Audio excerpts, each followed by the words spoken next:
Hello guys, my name is Lauren and welcome back to my channel, and this should be my first video of VEDA, vlogging every day in April. We'll see how it goes. This is my April TBR.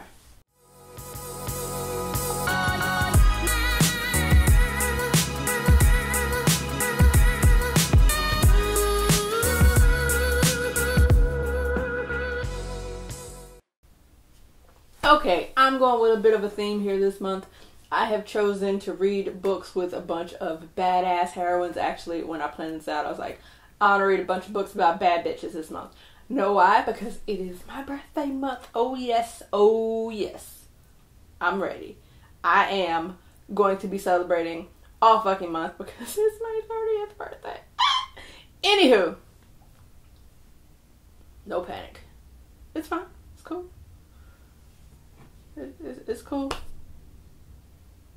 Let's just go through the books I have planned. Firstly, the Wicked Spirits book club pick for the month of April is Angel's Blood, which is the first book in the, I think it's the Guild Hunters. I always fuck up the series. Yes, it is the first book in the Guild Hunter series by Yanique Singh. This one you guys voted for out of 3 or 4 books, however many we had up and posted, and this was the winner. Yanique Singh introduces the readers to a world of beauty and bloodlust where angels hold sway over vampires. Vampire hunter Alina Devereaux is hired by the dangerously beautiful Archangel Raphael. But this time it's not a wayward vamp she has to track. It's an archangel gone bad. Okay, so in this world, vampires are created, but they're created by angels. And in the beginning, to be turned into a vampire, you have to more or less sign yourself over into indentured servitude for a little while. Vampire hunters track down vampires who have gone rogue, violated their contract, decided they don't want to serve the initial 100 years or however many years, and decide fuck this shit, and they go off and do what they want. It is the vampire hunters who hunt them down, one of which is Alina Devereaux. Elena is just finishing a hunt when she gets called to go see the big boss, Raphael. This is scary for multiple reasons, because he could need her services and she merely just has to spend, time in his presence, which is scary, or she could be in trouble, which is double scary. It is just one of the best written urban fantasies with angels that I have come across. When you read a lot of urban fantasy and paranormal romances, there are 2 beings that are really, really hard to write about and not make kitschy, and I think those are dragons and angels, and it's not one of, it is the best series with angels that I have come across, because a lot of the times you kind of see them as guardian angel type figures, or they're supposed to come off scary and they don't because you're just picturing guardian angel type figures. No, these angels are effing scary, and I love it. So, in addition to the books that I will show you in a moment, I also have some buddy reads. First off is a buddy read with Yanique, whose channel I will leave down in the description box. We are reading Jade City by Fonda Lee. Now, this does not necessarily fit my theme that I know of, but it will count towards my Year of the Reading Challenge goal for the year of 2019. This is a book in an Asian setting with mostly, if not all, Asian characters. But it is I think it also has a mafia theme, and there is magic surrounding the properties of Jade. So I am hella here for it. I was really stoked to read this book when it first came out, and I just never got to it. And somehow I have managed to avoid being spoiled for it. So props to me for that. Then I'm also buddy reading if Jess from Jess Reads Books still has time to do it. I forget which book actually, so it's either Supermarket by Bobby Hall, aka the musician Logic, or The Princess and the Fangirl by Ashley Poston. Now, Supermarket is a psychological thriller by musician Logic. It is about this character Flynn, who is kind of really depressed. He recently got dumped. He had to move with his mom. He got a job at the supermarket. His life is just kind of bleh, as far as he's concerned. And then he walks into work one day and he just walks into a crime scene.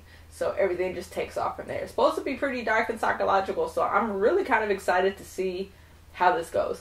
This book was sent to me by Simon & Schuster, and I am super, super, super, just hyped about it, because I really want to see, A, how someone who's supposed to be a pretty good lyricist, like how that translates into writing an entire novel. And B, I've never really gotten into psychological thrillers, not since I was a kid, when I used to read, like, what was it, like The Weston Game and stuff like that. So this will be a first for me on many levels. So thank you to Simon & Schuster for sending me this. And then Princess and the Fangirl is a companion novel to Geekarella. Geekarella came out in, I think, 2017. It came out the year I started BookTube, I think. And holy shit balls, I love that book so much. Geekarella is a Cinderella retelling, and it ended up kind of being a love story or a love letter to, you know, those of us who get really hyping into fandoms and go to cons and all the other stuff. It took place in this world where ExcelsiCon is like the big Comic-Con, and the big show that year that everybody was talking about was this remake of, what is it? Starfield, which is huge, like, mega fandom, kind of like Star Wars or Star Trek. So this is set in that same world in which a character, Jessica, who plays the princess from that series, her character gets killed off. She just has to make it through ExcelsiCon, and then she can get what she thinks, or what she calls, a real role, like an Oscar-worthy role. And we have Imogen, who is a Starfield super fan. So kind of how we had our romance in the first book, but two different characters. And this one, the two, Imogen, who is the fan, gets mistaken for Jessica at ExcelsiCon, and she ends up, like, doing a panel. Jessica's in the background watching, and she's pretty pissed about it, because everybody thinks she's her. They apparently look very, very alike. She's Jessica's doppelganger. She thinks she is now completely going to be blackballed, banned from ExcelsiCon, all this other crazy shit, but then they find out that the script for the upcoming season or the movie or whatever it is leaked, and everybody thinks Jessica did it. So Jessica wants Imogen to kind of keep pretending to be her so they can both work together to find out who really leaked this script. In the process of these two switching places, Jessica falls in love with Imogen's best friend, and then Imogen starts to fall with Jessica's, like, personal assistant. I think one of them, if not both of them, are sapphic love stories. I'm pretty sure one is. I'm going to be kind of bummed if it's not, because there was a character in the, I don't know, whatever. I think one is, correct me if I'm wrong, down in the description box. I actually have no idea, because I try to avoid reading much about it. But this comes out, like, April 2nd, tomorrow, I think, something like that. Yeah, April 2nd, and I'm really stoked about it. So one of these I am buddy reading, but I posted both of them in the tweet, and we talked about it buddy read. Now I'm a dumbass, I can't remember which one it is. Now, one more book from my TBR that I'm not going to talk about, but you just, if you know what the Illumicrate book of the month is, or if you're going to wait to watch my Illumicrate unboxing tomorrow, that book will be part of my April TBR. I'm just not going to talk about it to avoid spoiling people who are still waiting on their Illumicrate boxes. Alright, let's get into this TBR. Let's get into it. First up, I have Warcross by Marie Lu. This book will also count towards my Year of the Asian Reading Challenge. This world is set kind of like in this futuristic sci-fi kind of a setting in which everybody's getting sucked into, like, this immersive, like, 3D video game. Amika she hacks into this game for one reason or another, and she inadvertently draws a lot of attention and becomes very popular, and when she thinks the creator of the game is going to come down on her pretty hard, instead, he asks her to continue to, like, jump into the game and spy on other players for her for one reason or another. This is another one I've managed to remain pretty unspoiled for, so I'm super excited about. I have been wanting to read this book for a very long time. For some reason, I've just never been quite in the mood to read it yet. But, badass lady hacker, pretty much fits the theme of the month. It does. Then I have The Wicked King by Holly Black. This is a sequel to The Cruel Prince. Cruel Prince is this kind of new adult-y book set in this world with fae, where most of the fae are dark and kind of brutal. And The Cruel Prince left off on a pretty like, everybody was fucked. Basically, everybody was fucked. I did not read this initially when it came out because all of you on Twitter were the worst, and I got majorly spoiled, and now the cover has been revealed for the third book, and the spoilers are starting to come out again. I'm like, let me just read this book because y'all are fucking murdering me. murdering me. It does kind of fit the theme though, because Judith's a badass, but I spent the entirety of book 1 not knowing if I thought she was a badass or if I thought she was incredibly stupid, because she would just do stuff that put her life in danger, like antagonizing Faye, whereas she's human or half human or whatever she is. She would just be antagonizing these people who took pleasure in hurting humans. And she would just not keep her mouth shut. And she'd be like, yeah, they're going to kill me, but they going to know I wasn't no punk. And I'm like, bitch, but they going to kill you. But also, you're right, they going to know you're not a punk. So, like, I don't know if you stupid or, like, I get behind that shit. So, I don't know. Whatever. But like I said, at the end of the book, like, basically, everybody fucked over everybody. So, like, I don't know what the hell is going to happen in this book, but I'm super ready for it. Then I have Nevernight by Jay Kristoff. I've been trying to read this book for the longest. I think the first time I tried to read it, all the footnotes just threw me off. And the second time I tried to read it, I just, for some reason, I kept putting it down to do other stuff. This book is about Mia, who basically, her ambition is just to become, like, a deadly as fuck assassin to get revenge on the person who killed her mother, I think it was. She is, like, this book, there is sex, blood, gore, like, this bitch gives no apologies, she gives no fucks, like, she will kill you, and just, damn, I got blood on my shoes. Like, keep it going. So, like, I'm super ready for it. Like, I love books about assassins. Lady assassins even better, and potentially, like, ones that don't feel any regrets, like, hey, this is what needs to happen. Let's do it. If I need to kill you too, bitch, oh well, you shouldn't have been in my way. Like, I'm ready for it. Again, like, I think it was just the footnotes, because there are a lot of footnotes, and sometimes the footnotes are funny, but I think for me they got to be distracting. And then the second time I tried to ignore the footnotes, it was really hard for me to do, so I don't know how I'm going to find that balance this time, but I really would like to finish it so I can read God's Grave and then be ready when book 3 comes out, because this bitch, oh boy, there's a lot of, like, not necessarily political intrigue, but kind of. It's kind of like, it gives me that feel of, like, watching Rome or Spartacus or, like, 300, or all that kind of, like, intrigue in these Greco-Roman empires going on, but, like, then throw, like, a crazy-ass, deadly-ass assassin in the mix.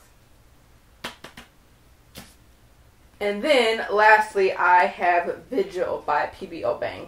This book was sent to me by the author, and in the email that the author sent to me, it said that this book was greatly influenced by the author's love for superheroes in comic books. And I was like, oh, fuck yes. Also, it came with these, like, badass character cards. Like, it's got, like, this whole, like, super aged team, and they all have, like, stats and their abilities and power rankings and stuff. Like, it's pretty fucking cool. So, I'm just gonna read you the back of this real quick. The Malia is the home of the wonder metal duridium that has revolutionized modern society. When the newly elected president of this small island nation is gunned down, it creates a power vacuum filled by his opponent that sets off a chain of events that reshapes the geopolitical landscape. A world away from the U.S. government, a world away, the U.S. government launches its first superhuman defense initiative, Vigil. The group is comprised of team leader Captain Alicia Conrad, a decisive soldier haunted by her father's legacy, Cynthia Fighting Bull, a Cavalier CIA agent with a huge chip on her shoulder, Terrell Morrison, a by-the-book, born-again Secret Service agent, Aaron Blankenship, a gruff soldier and technical genius, and John Arrowhawk, a cocky FBI agent with more confidence in his investigative abilities than his superhuman ones.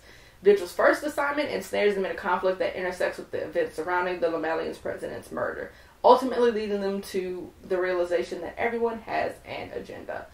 Notice something cool about this? Again, like, all of them, people of color. I'm so here for this book. I am so here for it. There are many, who is it, 2 or 3? 2, at least, on the cards as part of Vigil. Badass female characters. I'm counting it.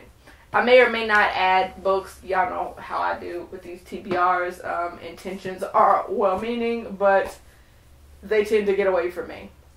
Just because I am a big mood reader. I cannot read when something feels like an assignment, and if I'm not in the mood for that at this particular point in time, I can all but be getting paid to read the damn book. If I don't feel like reading it, I fucking can't do it.